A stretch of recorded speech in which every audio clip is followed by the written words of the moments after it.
Antino's well cleared. 3 lengths in front of the Wayne Wilson and kept going. It's all Antino, and Antino wins again. Antino from second. What a wonderful gallop. Welcome to this week's edition of the Final Gallop. It is episode 338 and is proudly supported by the Brisbane Airport Hotels Group. This week is the Queensland Racing Carnival heads to the Gold Coast on Saturday for Hollindale Stakes Day, and shortly we'll preview our chances for the 9 runners on the card. Morning, Tony. Looking forward to the day? Yeah, I am. I know last week is what they call the kick-off to the Carnival, the Victory Stakes, etc., etc. But I always find the Gold Coast is the start of our Carnival. We get down there. You know, we basically start at the Gold Coast and we finish at the Sunshine Coast. That's basically how I sort of see it. So it's great to get down there for Hollindale Stakes Day. Good team of horses engaged and always a really good day's racing. And you'll see a lot more of the southern horses, southern jockeys starting to get to these meetings. Absolutely. Another good weekend for the stable though last week as well. You're in Rockhampton to see Comrade Rosa and Transatlantic. Both placed in the Archer following a couple of impressive winners at Eagle Farm the day before, and Rising Pacific and Floozie. Yeah, it was a pretty good weekend. I mean, could have had a couple of things go a little bit better here and there, but look, overall, the team's racing really well, which is important as we get into these races this week. You can see the level of these fields starting to pick up. But overall, you know, quite a successful weekend last weekend. But we're looking to up the ante a bit heading to the Gold Coast on Saturday, and it is a place that we have a lot of luck at, the Gold Coast. It certainly is a track. We've won a lot of good feature races there over the years. So these horses are down there by design on Saturday. And I'm looking forward to it. Okay, now before we get into the preview, just remember it's not too late to book your holiday for August. Gulliver's Travel has organised Tony to lead a 10-night tour of Japan, taking in race meetings, stud tours and the World Expo and plenty of sightseeing. Check it out via the website on the screen, and I bet you're looking forward to that one. I'm looking forward to a holiday at the end of this carnival, that's for sure. But right at this moment, we're fixed. Solely on the job at hand. Exactly. Okay, on to Hollindale Stakes Day at the Gold Coast on Saturday. The rail will be in the true position. The track is currently a soft 6. There are some showers forecast for tomorrow and Saturday, but hopefully on the lesser side. Oh yeah, they wouldn't want any rain at all down there. This time of the year, I mean, if you look around the grass here, whether Stephen has some footage of it, very heavy dews. It's like we get rain every night at this time of the year with the amount of dew we get, so we really don't want any rain at all. This track hasn't consolidated yet, which we went through a fair bit of this with Eagle Farm, so we know what we're dealing with. We haven't got the perfect surface down there at the moment. I'm not saying we won't in time, because I think this track will be unreal in time, but it's just not settled properly yet.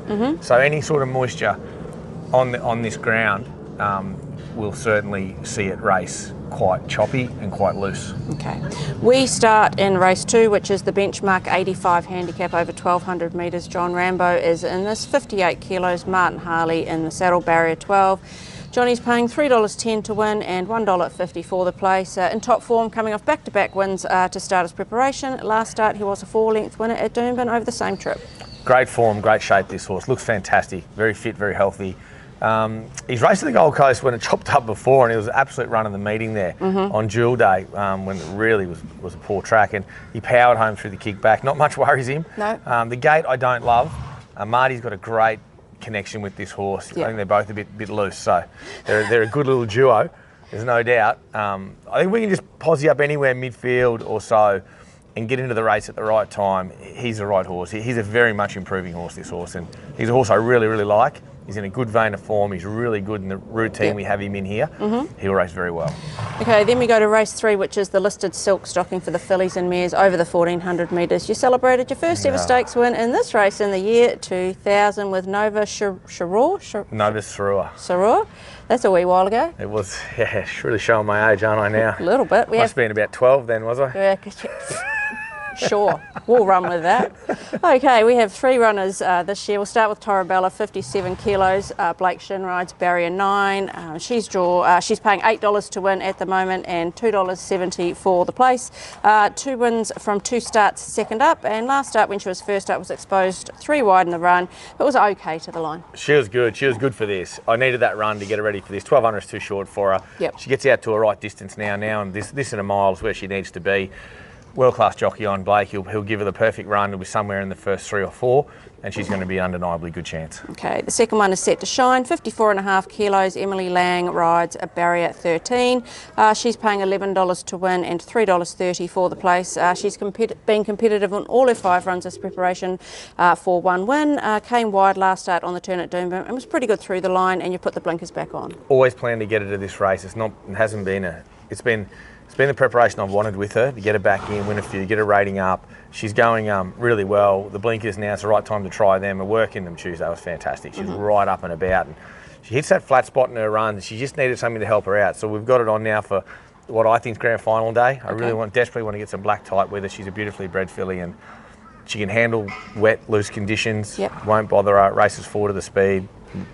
Really good each way hope. Okay, and the third runner is Floozie. She'll carry 53 kilos with Angela Jones riding barrier 15. Floozie's paying $3 to win and $1.55 for the place. Like John Rambo in the previous race, she started the prep with back-to-back wins.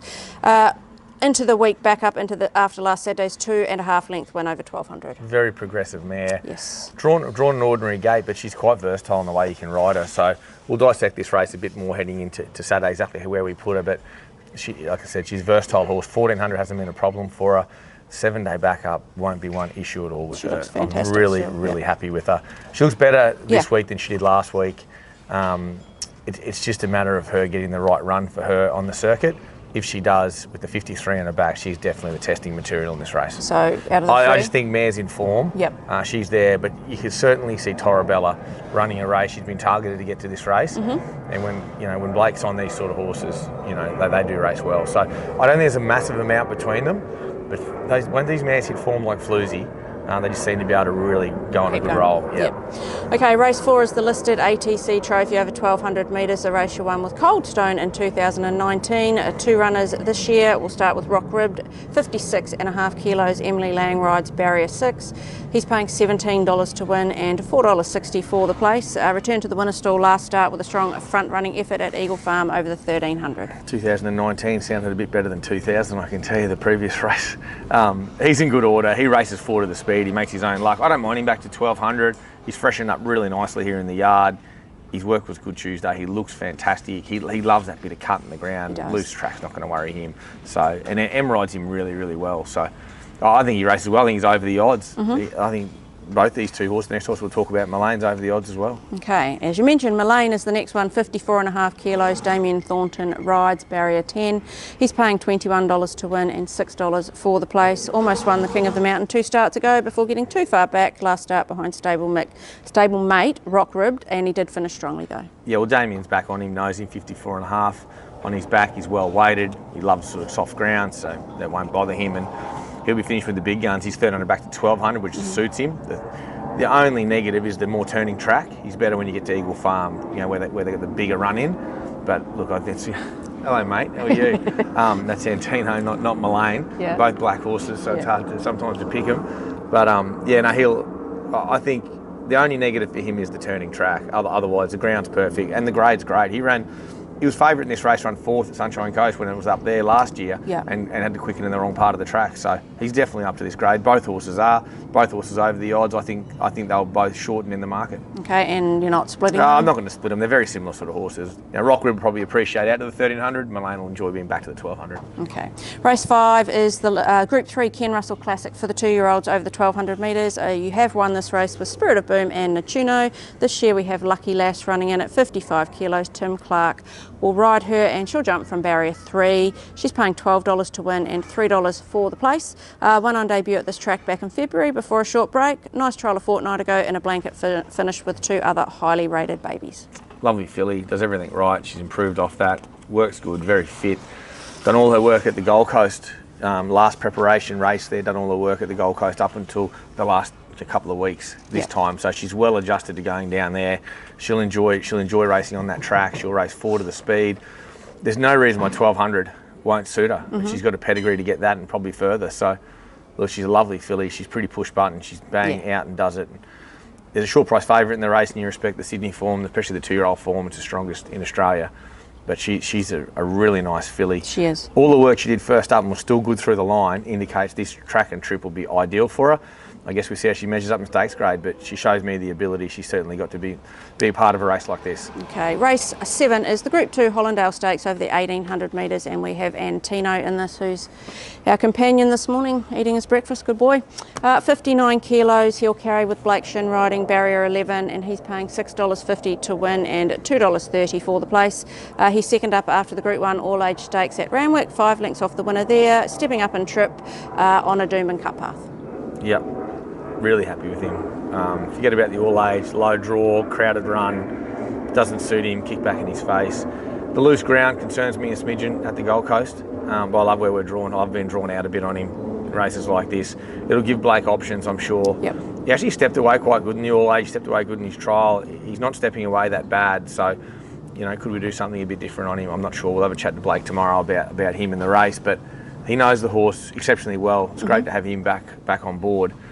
And the horse is very, very fit, very well. I cannot fault him. I'm only nervous about the surface, really, with the amount of throwback. But he's going really good. I'm excited to see him at 1800. Yep. He has only been out there once in his life, and he wasn't spot on that day. He's absolutely spot on for the weekend. So praying for no rain. Okay, race 9 is the Bat Out of Hell over the 1,000 metres. Nettuno will be in this. He'll carry 59 kilos, and Blake Shin will ride him. Nettuno will jump from barrier 15 and is paying $8 to win and $2.60 for the place. Second up for his winter campaign. Finished off strongly in the worst part of the track, first up in the Ascot. Going good, really good, this horse, flying. Did a bit of work Monday morning. He's in a good place. Wide draws suitable for him. He doesn't want to be back underneath them, inside them, getting kicked back either. He wants to be there. It's just how much work he'll have to do. There looks to be plenty of speed, as typical of these type of races. If we can be anywhere in a 3-wide line with getting a bit of room, he can accelerate onto these horses quite quickly. I think this is a good race for him. Yep. This is exactly the right grade for him, the right distance with the right jockey on. Massive chance to win the last. Okay. We are under the final furlong of this week's Final Gallop. Who is your best winning chance at the Gold Coast on Saturday? My best winning chance at the Gold Coast Saturday, I'm going to go with my first runner, Johnny Rambo. Johnny? I do. I know I've drawn a bit sticky in a few of these races, but I'm really hoping that's not going to be too big a detriment to a horse like him. I like Johnny Rambo. I tossed up with him and Floozie, but I think Torabella could be a good chance in that mare's race also. So I'm going to go Johnny Rambo as my best chance. And Johnny Rambo's come a bit solid. He's not quite as crackers as he used to be. Well, I think we're doing a really good job with him here at home. The riders that ride him between Christine and Stewie Hinks, they're doing a fantastic job with him. That's what you're seeing on race day. Okay. So I think the procedures at home are what you're seeing for Johnny. Okay. Best each way? My best each way, I'm going to go two each way. I'm going to go Blake Shin to get me in the each way money in the last 2 races. Antino, my main one. Yep. I think he's very much forgotten because they're querying him out to the 1800, which I'm certainly not at this stage. And then from there, I'm going to go with Nettuno in the last. I think he's just found his absolute right race. Okay, and your best at the provincials, we've got Gatton Friday, Ipswich and Toowoomba on Gatton Friday. Today. I really forgot about that. I said before the show I wasn't going to do much on the provincials, but I will. I'm going to give you 2 at the provincials. Okay. I'm going to go 2 short races. Okay. I'm going to go 6 more songs. Yep. Alfie and the boys and Kevy. Hopefully you're having a beer on this one on Friday. With 6 more songs. Another 860 metre race, I think it is, wherever it is at Gatton. And we have another 800 and something metre race at Ipswich with Spartus on Saturday. Okay. So the 2 shorties, 2 short races, 2 fast horses. Off we go for the weekend. Okay, and your best in track work this week? I just love the work of Millane and Antino. They're right where they need to be. They're right up and about. Okay, now it is time for Cavs Corner, which is supported by the Brisbane Airport Hotels Group. Last week he did land his first leg with Floozie, but he missed the place with Freedom Rally for his second leg. And Lockie's written this in the script, but I'm not sure I want to say it. Over to you, Peg Leg. Welcome to Cavs Corner for this week. This weekend we travel to the Gold Coast. And I'll have a little win bet on Floozie. And then we'll travel to Ipswich on Saturday. And we'll have a little win bet on Spartus. Good punting, guys. Peg leg?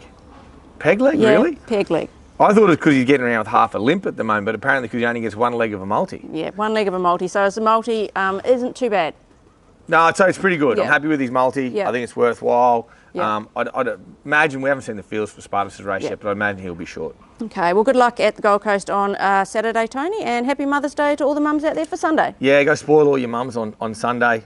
None of us would be where we are without them, that's for sure and certain. So go and spoil all your mums on Sunday. It's a great day of the year to celebrate our mums. And best of luck to everyone with their racing all over the weekend.